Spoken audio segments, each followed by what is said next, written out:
கண்ணெதிரே காட்சி தரும் கருப்பசாமிதான். கண்ணெதிரே காட்சி தரும் கருப்பசாமிதான். புளியரை நீங்க வாங்க சந்ததி தழைக்கும். புண்ணியத்தை வாங்கிட்டு போங்க நிம்மதி பிறக்கும். புளியரை நீங்க வாங்க சந்ததி தழைக்கும்.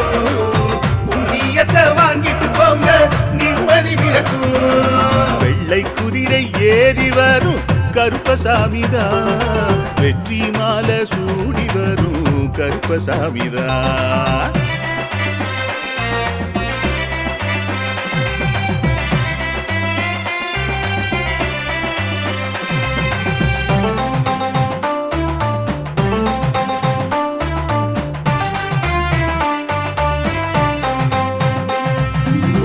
ராமரோட பரம்பரை தானே புளியரை கருப்பசாமி. ஐயப்பசாமி சித்தரோட அருள் வாக்கு. முழு முதற் கடவுளை வணங்கி அரோகரா என்று முழங்கி பாண்டி சித்தர் வழியில் வந்த ஐயப்பசாமி கருப்பசாமி.